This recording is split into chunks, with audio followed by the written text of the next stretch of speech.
Onion Collective is a social enterprise. We're a community interest company. That means that all of our work is not for profit. All the money that's generated is reinvested in social, economic, cultural work for this community. Watchet is a really wonderful little town with an amazing community, and in fact the whole of West Somerset is really very beautiful. It's an amazing place to grow up. But beneath this rural idyll there are really a whole host of quite difficult social problems. So wages are here among the lowest in the country, there's very little industry and opportunity, and we have the lowest social mobility of anywhere in the UK. So East Quay really tries to epitomise how things could work differently and how the economy could be different. So it is about regeneration and about jobs and about creating opportunity and activity, but it's more about culture and purpose and imagination and about connection and conversations and community. And I think what it does that's sort of important in a bigger picture is that it's quite a pioneering example of how you can run a company and run a project differently, and how you don't need to be focused on profit, and in fact you can be focused on community and connection and art and culture and still make that work.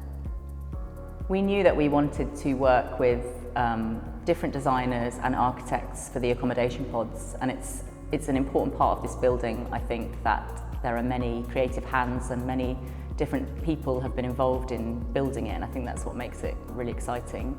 So we put out an open tender for the accommodation pods. I think what really appealed to us about Pearce+Fægen's submission was that they had taken the time to come and get to know this place and really kind of got under the skin of what Watchet's all about in all of its slightly absurd glory.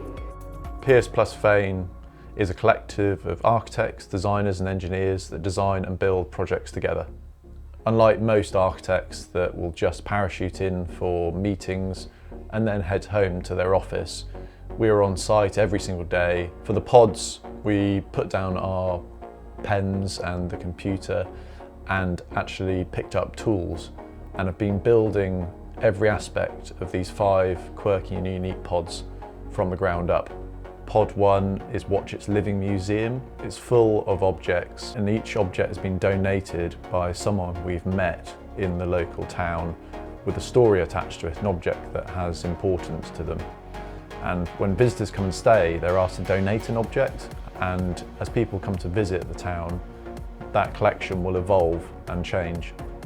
In Pod 2, called the Stories and Imagination Pod, every surface is etched and engraved with a mural that tells the story, past, present and future of Watchet and the surrounding area, from its industrial past of paper making to some of the mythical stories about this area in Somerset. Pod 4 is meant to be fun. It's named the Play Pod. There's a cargo net for you to watch movies on or just relax, and on the walls a secret code has been painted for you to try and break. In Pod 5, the Participatory Art Pod, an artist will be commissioned each year to create a mural across the entire interior of the pod.